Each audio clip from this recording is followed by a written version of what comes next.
This episode is sponsored by Isle of Man TT3 Ride on the Edge. The game is available on Xbox, PlayStation, Nintendo Switch and Steam. Now you're never going to catch me riding the Isle of Man TT, although I cannot stop playing this game. If you would like to do the same, go check out the link in the description below. Now kick back, relax and enjoy this episode.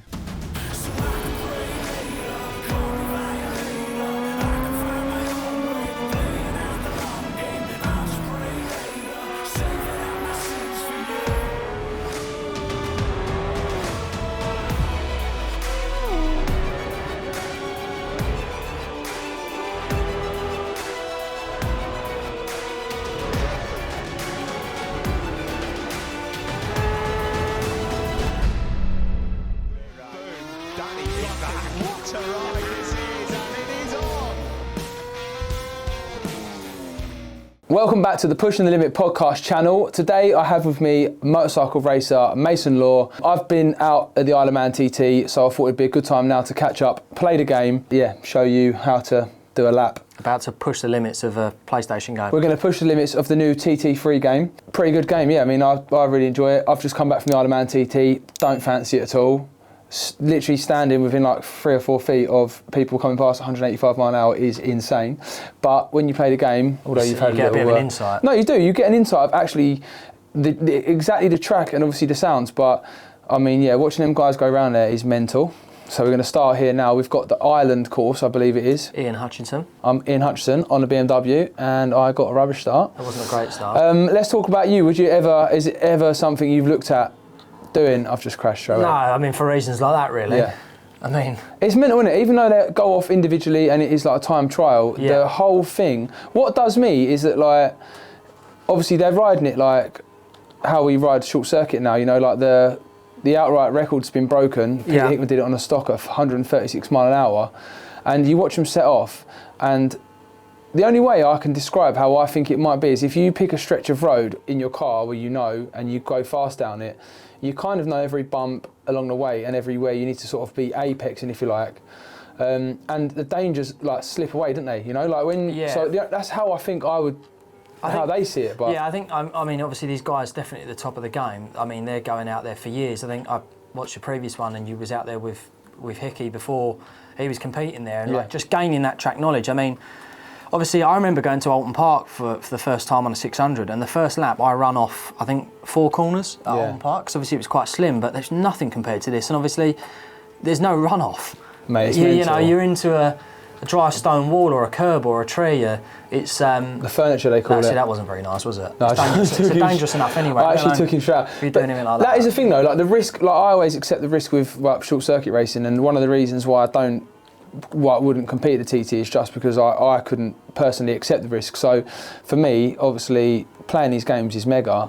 But actually going and doing it is something that I just couldn't. I don't think I could put my family through the worry or the stress that it would bring them. Because even though when you race bikes you feel really in control and chilled. I think again, for me, it's something that I actually made a promise to my mum that I'd never do. My mum's not a massive fan of bike racing as a whole, even on obviously short circuit. But so it's not something that I'm ever going to pursue. But a lot of these families, Irish road racing and stuff like that, like it's so common. It's like accepted. It's like a lot of these guys out there are like demigods, and they are like Jesus. It's amazing, like what they can do, and like the reaction times you have to have at these circuits. And the focus for an hour and a half. We take our push bikes to short circuit tracks, don't we? And we cycle around, and we always comment on how you forget how smooth race tracks are. Like, there's manhole covers. There's everything in there. Okay, not necessarily potholes. Obviously, I'm assuming the Isle of Man government do a good job of, you know, getting the roads very roadworthy. Obviously, all the curbs are painted. And I watched there one year, mate, and honestly, you can hear them coming, and it's like.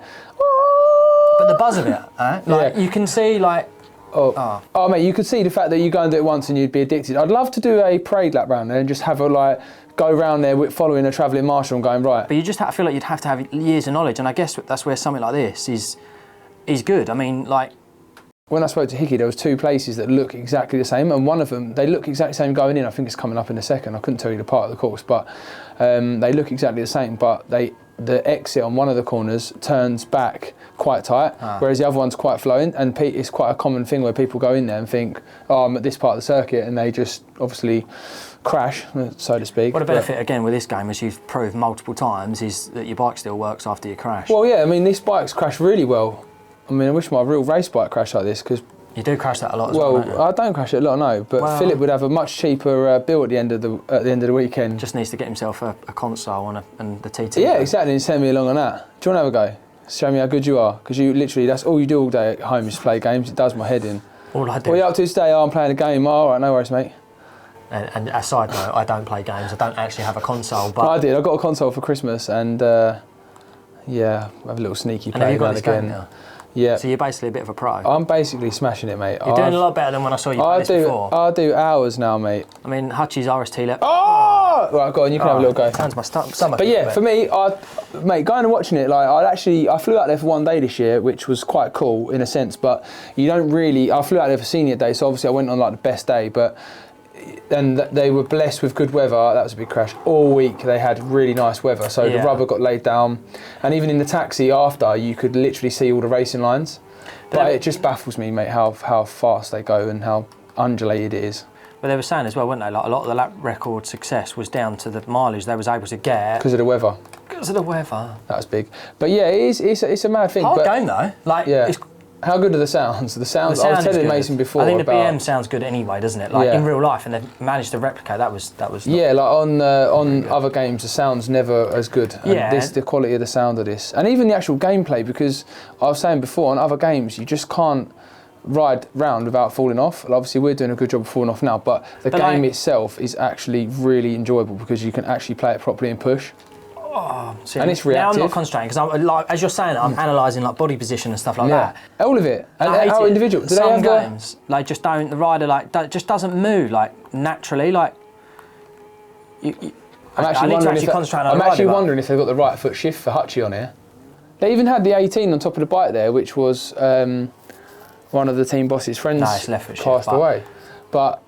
And they've even got that down to the small detail. But yeah, the bike sound is mega. I've not used any other bikes at the minute. The good thing is too, like obviously... so you ride short circuit. Well, like the marketing as well, like to be associated, like for these sponsors that are just associated, and it could be for 1 year, they're all branded, footage, you know? Yeah, it's unbelievable. Everything's on here, their company's on here. Their kid might be playing this game at home, and there's daddy's business on there. That's one thing when you go to the TT, the commercial... like the size of it, like as a whole, like the whole commercial side of the TT is just mental because there's so many different people involved. There's so many different people from different walks of life involved that race it. You know, like obviously people from different countries come over every year. Like it's huge. Everyone knows the Isle of Man. Like you say, like people say, oh, well, you know, what'd you do? It's like race bikes. What, the Isle of Man TT? And you're like. No. But Steph said to me, the first thing when I said I'd race motorbikes, when I was trying to show off, she said to me, do you race the Isle of Man? Do you know Valentino Rossi? No. I said to her, no, I told her a lie then. I said to her, do you know anything about motorbike racing? She said, no, I know there's the Isle of Man and Valentino Rossi, and that's it. And I was like, those literally are the two things that I have nothing to do with. Yeah, but it's like, that is what the TT does, isn't it? Like, I actually, based on this sector, I actually might sign up for next year's Isle of Man TT. I know, you should, mate. Like, I'm discrediting any sort of form of application service I'm sure there is to actually qualify to be able to do this. Yeah, exactly. You'd probably get invited over. No. Especially after this video, they've seen your skill set. But yeah, it was what I was saying earlier. Like, I wish I actually got to stay over there for longer because there's so much to see and do over there that I just was in and out in a day, and it weren't long enough. Like you can get to all these. What the boys do, they get their enduro bikes and they'll like come all the way around to the outside and they'll just park up in like crazy hedges and just poke their heads David Knight out. Did, didn't he? Oh, it's mental. He had Channing Tatum with him, and they were literally riding around.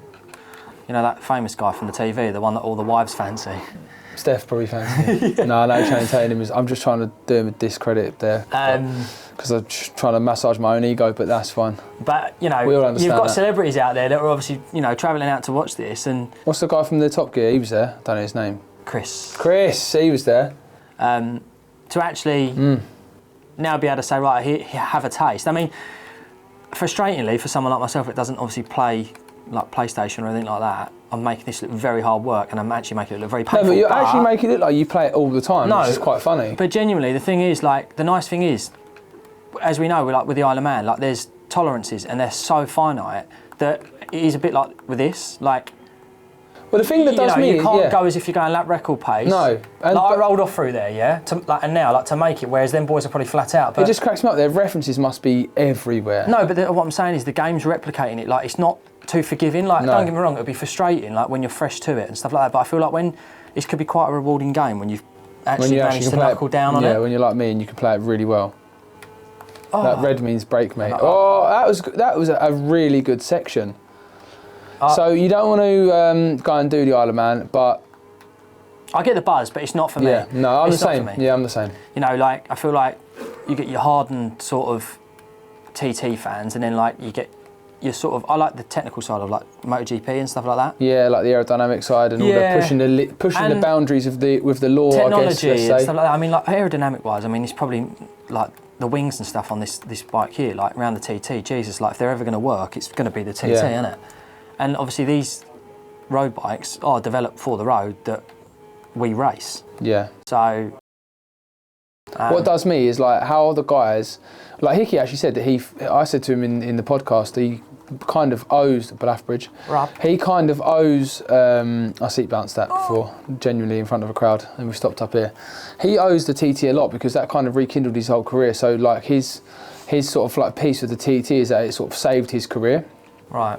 So that's quite a cool way of sort of him looking at it. Then you've got like Michael Dunlop, whose family history and heritage is all based around road racing. But you also get a lot of guys, don't you? Like, so they come do BSB and they maybe don't quite just crack it, or like can't afford to do a year there and whatnot, and they go and have a little look over at the roads and fall in love with it and start doing well.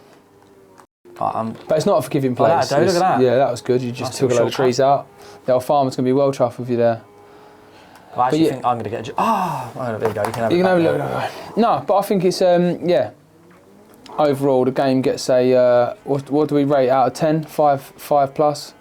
I think as far as the game goes, I'm pretty up there, mate. No, but I meant would I rate it? If I'd rate it 5 out of 5, but not 5. I'm not rating it a 5. Out of 10. We just go. No, I just said I was just 5 stars, isn't it? Oh, I see what you mean. Yeah, I didn't mean rate it out of 10 or 5. I was going to say, like, why are you going on? Yeah, I rate it out of 10 or 5. It's a shit game. As far as games goes, like.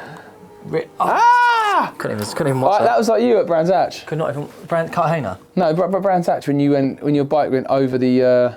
In the tree. At Hawthorns, when you come past me, outbroke me by about 35 metres and then just never made it. No. I made it into the newspaper. Me, I was kind of like, what are you doing? That is way too fast there. The thing that does me is like I said, I like that it's not forgiving. Yeah. I like it's not one of these games that like you literally. I mean, you hurt yourself there. That's not forgiving, I feel like you need to walk out with a bit of a limp after. I'm gonna. You've hit your lunchbox on the tank there.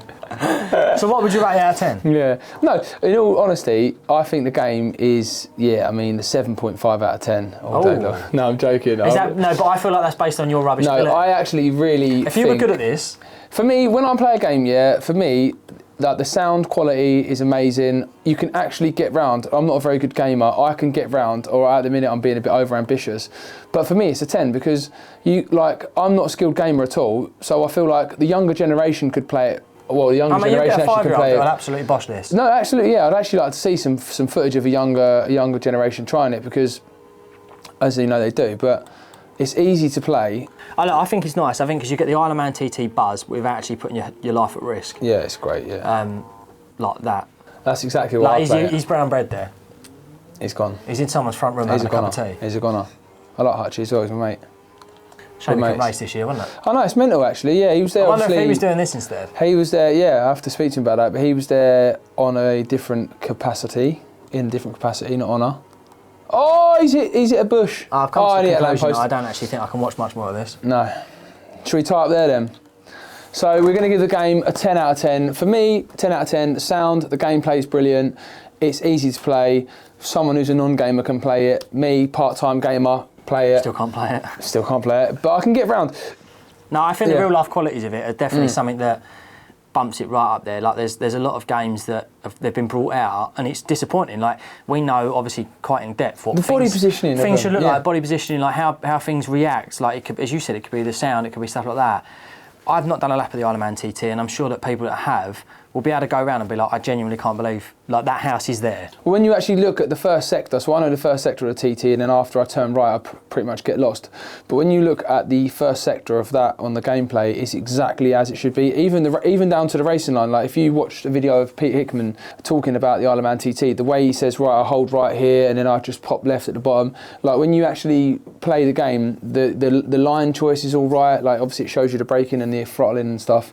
But yeah, it's really accurate for me. I mean, obviously, I've never done a lap of the TT on a race bike, but from what I can say, I've learnt from what Hickey said and that gameplay we've just played there, you can actually see a lot of it is very accurate. I feel like as well, I think it's one of these games, isn't it, that you get like there's loads of individual tracks to then unlock the main course. Yeah. So there's quite a lot you can progress throughout the game. It's not one of them that like you've got the course and that's it, you've got the course. Obviously there's different classes, if I'm right.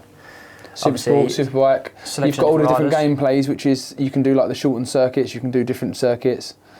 So there's a lot. I'm sure that online it would be amazing. I've not actually had a go at that myself yet. I must have to tap into my online gamer mode. Well, no, I won't play me because I'd have my arse kicked. You'd be riding around on your own anyway. Yeah. You wouldn't even know you was online. You'd have messages come up saying, come on, we finished the race 20 minutes ago. I'm starting to regret inviting you on this game now, to be honest with you. No, I enjoyed that. I very much enjoyed that. So you're going to buy a PlayStation now? I haven't got time, mate. I'm too busy trying to run our business. But if we get time, if we do that well, I'll go out and I'll buy a console and I'll go and buy the TT game. I want a TV that big as well. That's a nice big TV. But thanks for having me on anyway. You're not welcome. I'm glad I beat you. You're not welcome. He's not welcome back again, actually. We'll sack him off. Yeah. Can we actually cut him out of this clip? Can I just play on my own? All right, cheers guys. Thanks for tuning in and watching us make fools of ourselves playing this game.